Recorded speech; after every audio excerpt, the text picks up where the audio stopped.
बिस्मिल्लाहिर्रहमानिर्रहीम। अस्सलाम वालेकुम नाज़रीन, आप यूट्यूब चैनल देख रहे हैं। मैं इमरान खान हूँ। इम्पोर्टेड हुकूमत को, उसके सहूलतकारों को और इलेक्शन कमीशन को इलेक्शन से भागे हुए लगभग 24 घंटे होने वाले हैं। ना कोई अदालत खुली है और ना किसी ने आइन शिकनी का नोटिस लिया है, ना तौहीन अदालत की कोई कार्रवाई हुई है। पाकिस्तान जो है उसको इलेक्शन से दूर रखने की कोशिश कर रहे हैं वो तमाम लोग जो लोग रिजीम चेंज ऑपरेशन का हिस्सा थे, जिन्होंने पाकिस्तान के अंदर एक अच्छी खासी चलती हुई हुकूमत को गिरा दिया। इमरान खान साहब की हुकूमत बहुत मुमकिन है कि दोबारा इलेक्शन ना जीत पाती। इस वक्त अगर इमरान खान की हुकूमत होती तो ये बजट उन्हें पेश करना पड़ता और फिर आने वाले इंतखाबात में शायद इतनी बड़ी कामयाबी उन्हें कभी ना मिलती जो रिजीम चेंज ऑपरेशन के नतीजे में इमरान खान साहब के हिस्से में अब आती हुई दिखाई दे रही है। इलेक्शन आज हो जाएं या कल हो जाएं या परसों करवा लिए जाएं, जब भी इलेक्शन करवाए जाएंगे पाकिस्तान के लोग पाकिस्तान की एस्टेब्लिशमेंट के खिलाफ वोट डालेंगे। पाकिस्तान के लोग पीडीएम की जमातों के खिलाफ वोट डालेंगे कि उन्होंने पाकिस्तान के लोगों का जीना दोभर कर दिया है।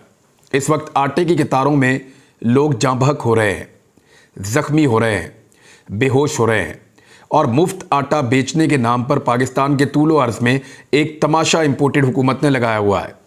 ये जो आटा मुफ्त बेचने की या बांटने की बात करते हैं, उस आटे की क्वालिटी के ऊपर कुछ जगहों से हमें टेलीफोन कॉल्स आई और कुछ मेरे दोस्तों ने मुझे आगाह किया कि जो आटे की सूरत हाल है वो इंतहाई ख़राब है। यानी जो आटा लोगों को मुफ्त दिया जा रहा है उसका रंग अजीब सा है, उसमें स्मेल आ रही है और वो आटा पता नहीं कहाँ से इन्होंने हासिल किया है या किसने इनको दिया है। वो आटा लोगों को मुफ्त बांट रहे हैं। किसी जगह पे अगर 100 बोरियां बांटनी होती है तो वहाँ पे 10,000 लोगों को इकट्ठा कर लिया जाता है। उसके बाद पुलिस वालों को हमने देखा कि वो लोगों को थप्पड़ मार रहे होते हैं, धक्के मार रहे होते हैं, उन्हें लाठी चार्ज कर रहे होते हैं, उन्हें दरवाज़ों के पीछे रोक रहे होते हैं। तो ऐसे में भगदड़ मचने की वजह से लोगों का इंतकाल भी हो रहा है। ऐसे वाक़यात कई जगहों पे हो चुके हैं कि लोग जाँ बहक भी हुए, लोग बेहोश भी हुए और लोग ज़ख्मी भी हुए और लगातार आटा देने के नाम के ऊपर लोगों को बेइज्जत किया जा रहा है। आटे की कतार में इतनी बड़ी तादाद में लोग क्यों लगे हैं? पहले तो हमने कभी इस तरह के मनाजिर ऐसे नहीं देखे थे। हुआ ये है कि आटे की थैली जो उसकी मार्केट में प्राइस है, जो अच्छा आटा है, जो प्रॉपर जिसको आप खाने के काबिल आटा कहते हैं, वो 3,000 से ऊपर जा चुका है कराची में। 3,100 रुपए का 155 रुपए किलो आटा आम आदमी कैसे खरीदेगा? फिर जब उसे पता चलता है कि किसी एक जगह के ऊपर 10 किलो आटा मुफ्त मिल रहा है तो वो भाग कर वहां पहुंच जाता है। फिर वो चाहता है कि उसको आटा मिल जाए। लोग बाज़ औक़ात आटा भी हार जाते हैं और अपनी सांसें भी हार जाते हैं। इंतहाई अफसोसनाक मनाज़िर हैं जो पाकिस्तान को देखने पड़ रहे हैं और ये सारा कुछ कबूल है। पाकिस्तान की इकॉनमी डूब जाए वो भी कबूल है। पाकिस्तान खुदा न खास्ता डिफ़ॉल्ट कर जाए, वज़ीर दिफा तो कह चुका है कि पाकिस्तान डिफ़ॉल्ट हो गया है, वो भी कबूल है। पाकिस्तान का पूरी दुनिया में मजाक उड़े वो भी कबूल है। इंसानी हकूक़ की बदतरीन खिलाफ वर्जियों पर भारत के मुकाबले में पाकिस्तान की रिपोर्ट ज़्यादा बड़ी छपे वो भी कबूल है। पाकिस्तान के अंदर इंसानी हकूक़ का तमस्खर उड़ाया जाए और मीडिया की आवाज़ें बंद कर दी जाएं, आम लोगों के तमाम राइट्स, उनके हुकूक ले लिए जाएं, वो भी कबूल है। पाकिस्तान के इदारों और पाकिस्तान की पब्लिक के दरमियान एक खलीज गहरी होती चली जाए वो भी कबूल है। लोगों के शिकवे और नफरत बढ़ती चली जाए वो भी कबूल है। पाकिस्तान के लोगों का जीना दोभर हो जाए वो भी कबूल है। लेकिन इमरान खान कबूल नहीं है। इस मुल्क का पट्टा बिठा देंगे लेकिन इमरान खान को नहीं आने देंगे। वजह क्या है? देखिए, जिन्होंने रजीम चेंज ऑपरेशन किया है ना, पहली मरतबा उनको टक्कर के लोग मिले। पहली मरतबा पाकिस्तानियों ने उनके सामने डट कर खड़े होकर सवालात पूछना शुरू किए हैं कि आपको पाकिस्तान के अंदर क्या शौक चढ़ता है कि हर थोड़े अरसे के बाद आप एक नया खेल खेलना शुरू कर देते हैं। तो पाकिस्तानियों ने जब बहुत सारी चीज़ों पे गौर किया, शऊर तो फैल रहा है, तो लोगों ने देखा कि यहां पे कुछ ऐसे लोग हैं जिनका काम नहीं है कारोबार करना। वो कारोबार करते हैं, ज़मीनों का धंधा करते हैं, तामीरात का धंधा करते हैं, मुख्तलिफ चीज़ों की प्रोडक्शंस करते हैं और उनका मुकाबला करने वाला ही कोई नहीं है। यानी इन लोगों ने पाकिस्तान को एक जागीर बना रखा है जिसके अंदर जैसा ये चाहते हैं वैसा ही चलता है। तो पाकिस्तान के लोगों ने पहली मरतबा उन ताकतवर लोगों से सवालात करना शुरू किए जिनसे पहले सवालात पूछे नहीं जा रहे थे। अब उनके कॉरपोरेट इंटरेस्ट बहुत बड़े बड़े हैं, बहुत बड़े बड़े इंटरेस्ट हैं, अरबों खरबों के हैं और हर महीने के हैं। तो वो किसी सूरत भी नहीं चाहते कि उनके ऊपर कोई उंगली उठाए या उनसे हिसाब किताब लिया जाए।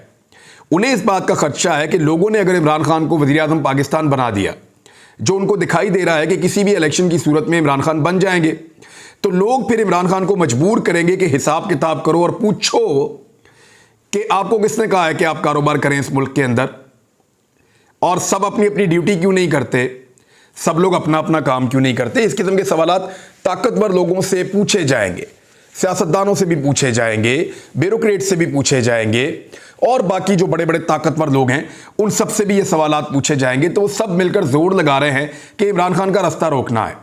अब इलेक्शन के अंदर ये वाहिद रास्ता है जिससे इमरान खान साहब वापस आ सकते हैं, और तो कोई तरीका है नहीं। तो सबके सब इलेक्शन से भाग रहे हैं।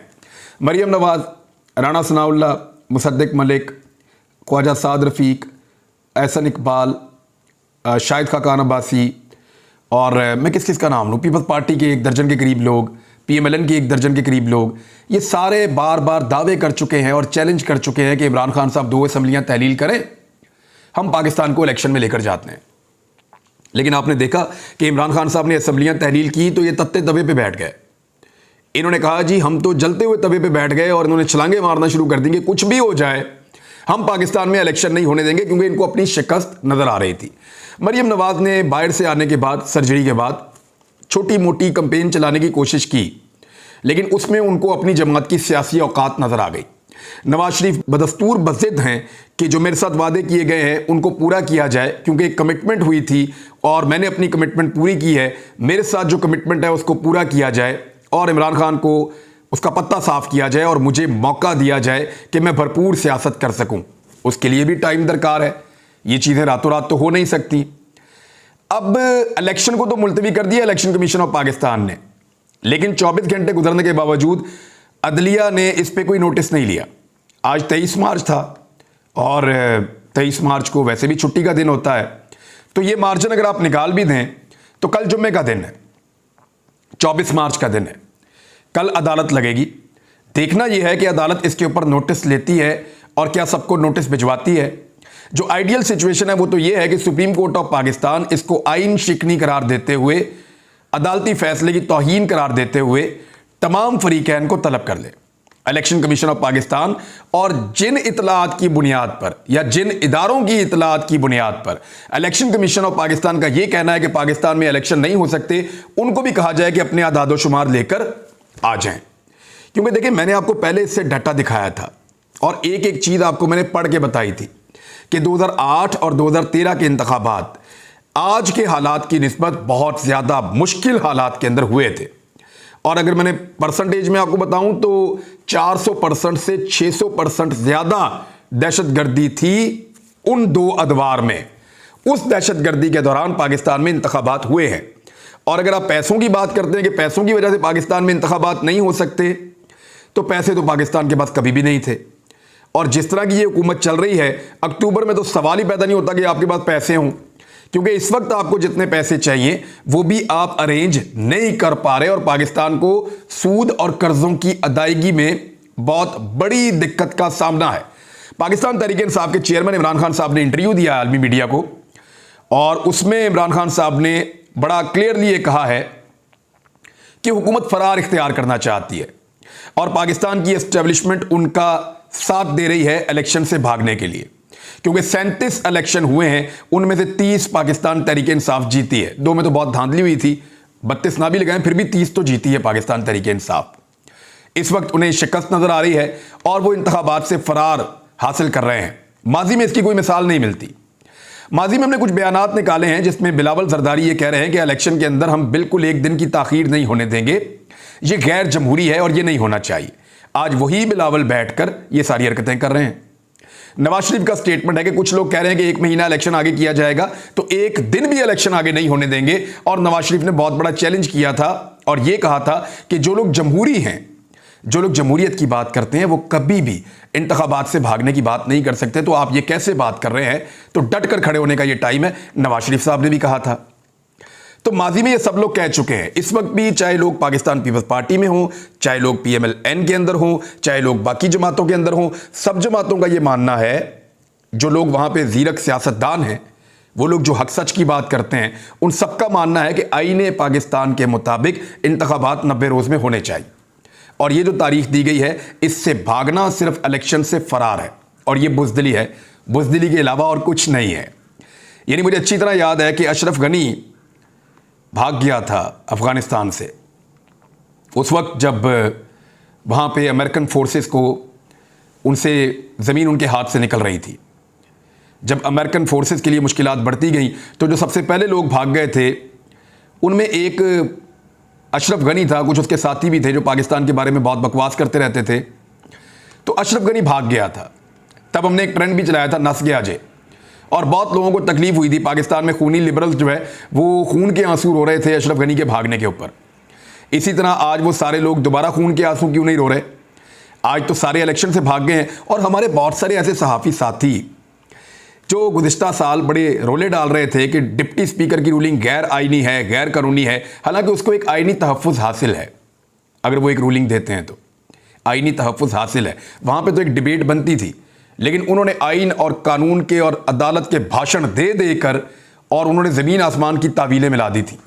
लेकिन अब उनमें से कोई भी नहीं बोल रहा, बल्कि वो सारे इस बात के ऊपर जोर लगा रहे हैं कि गैर आइनी सही, अदालत की तौहीन सही, लेकिन इंतखाबात अभी नहीं होने चाहिए, क्योंकि उन सब का मसला भी ये है, रवायती मीडिया, रवायती पॉलिटिकल पार्टीज़ और वही सारा घिसा पिटा निज़ाम, उस निज़ाम के जितने बेनिफिशरी हैं उन सब का मसला ये है कि इंतखाबात नहीं होने चाहिए वरना इमरान खान आ जाएगा। अजहर सिद्दीक एडवोकेट साहब ने एक लेटर भी लिख दिया है इलेक्शन कमीशन को, और उन्होंने कहा कि अगर इलेक्शन कमीशन ने फैसला वापस ना लिया तो तौहीन अदालत की कार्रवाई की जाएगी। इलेक्शन कमीशन को भी उन्होंने लेटर लिख दिया कि जो शेड्यूल उन्होंने वापस लिया है 30 अप्रैल वाला, उसको फिलफौर बहाल किया जाए, और एक मुरासला उन्होंने अरसाल कर दिया है। इलेक्शन कमीशन का ये फैसला आइन और कानून के खिलाफ है और तौहीन अदालत है। लगता है कि किसी गलत फहमी की बुनियाद पर यह फैसला किया गया है, इसको फौरी वापस लिया जाए, बसूरत दीगर इसके खिलाफ तौहीन अदालत की कार्रवाई की जाएगी। अजहर सिद्दीक साहब ने, मैं आपको एक और चीज़ बताता हूँ कि लाहौर के एक डिविजनल बेंच के सामने एक मामला लेकर गए थे। ये अभी एक दिन पहले की बात है। इनका जो केस है उसके अंदर एक बड़ा लंबा चौड़ा फैसला लिखा गया और केस को डिसमिस किया गया इस बुनियाद के ऊपर कि अजहर सिद्दीक साहब जो बातें कर रहे हैं वो मफरूज़ों की बुनियाद पे कर रहे हैं, ऐसा ग्राउंड के ऊपर कुछ है नहीं, और इलेक्शन कमीशन भी ऐसा कुछ कर नहीं रहा या कह नहीं रहा। अजहर सिद्दीक साहब ने केस ये किया था कि इलेक्शन कमीशन के इक़दामात से और निगरान हुकूमत के इक़दामात से ये तासुर बन रहा है और हमें इस बात का अंदेशा है कि ये इंतखाबात से भाग जाएंगे और जो ड्यू टाइम पीरियड है उसके अंदर इंतखाबात नहीं करवाएंगे। तो अदालत ने कहा कि इलेक्शन कमीशन ऐसा कुछ कर नहीं रहा। सुप्रीम कोर्ट ऑफ पाकिस्तान के फैसले का हवाला भी दिया और अदालत इस बात के ऊपर कन्विंस थी कि इलेक्शन अपने टाइम के ऊपर होंगे। ये लाहौर हाई कोर्ट का डिविजनल बेंच था। वो केस जो है वो डिसमिस हुआ, लेकिन उस केस के अंदर डिटेल के अंदर जज साहिबान ने लिखकर उसको फारिग किया और उसमें यह बताया कि ऐसा कुछ होने वाला नहीं है, लेकिन अब ऐसा हो गया है। अब ये एक और रिट हो जाएगी लाहौर हाई कोर्ट में। सुप्रीम कोर्ट ऑफ पाकिस्तान को लेटर लिखा जाएगा कि वो इसके ऊपर फौरी तौर पे सो मोटो नोटिस लें। शेख रशीद अहमद साहब की दरख्वास्त के ऊपर जमा करवा दिया है और सुप्रीम कोर्ट ऑफ पाकिस्तान को वैसे इसके ऊपर फौरी तौर पे कार्रवाई करते हुए सो मोटो नोटिस लेना चाहिए, क्योंकि अदालती हुक्म की तामील ना होना एक बहुत ही ऐसी चीज़ है कि जिसकी मिसाल अगर कायम कर दी गई तो आइंदा फिर ये होता चला जाएगा। आपको याद होगा इमरान खान साहब को बहुत बुरा लग रहा था जब डिप्टी स्पीकर की रूलिंग जो है उसको कलअदम करार दिया गया था सुप्रीम कोर्ट की जानिब से, लेकिन क्योंकि अदालती फैसला था तो वैसा ही हुआ और उसके बाद इमरान खान साहब की हुकूमत गिर गई, शहबाज शरीफ साहब की हुकूमत आ गई। तो आप अदालत के फैसले को पसंद करें या ना करें, आपको अदालत का फैसला मानना पड़ता है और अदालत के फैसले के बाद ये इलेक्शन की तारीख 30 अप्रैल दी गई है। अब इससे भागा नहीं जा सकता। इसमें वज़ीर दाखिला पाकिस्तान के जो हैं वो भी ये कह रहे हैं, वज़ीर कानून भी ये कह रहे हैं, वो सारे ये चाहते हैं कि इकट्ठे इंतखाबात हों। देखिए, इकट्ठे इंतखाबात ये इसलिए कहते हैं कि उसमें धांधली का मार्जिन होता है।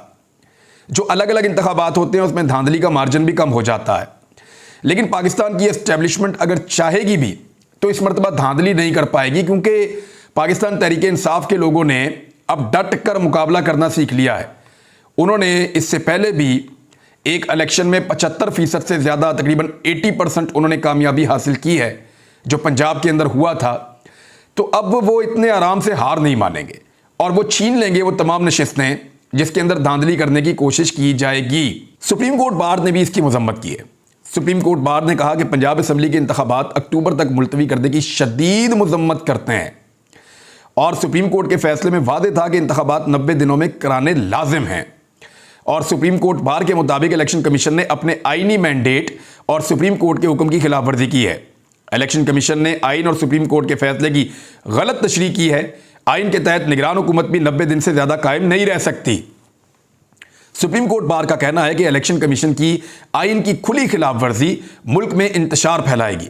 तमाम आईनी इदारे आइन मनसूख ना करने के लिए जामे इकदामात करें।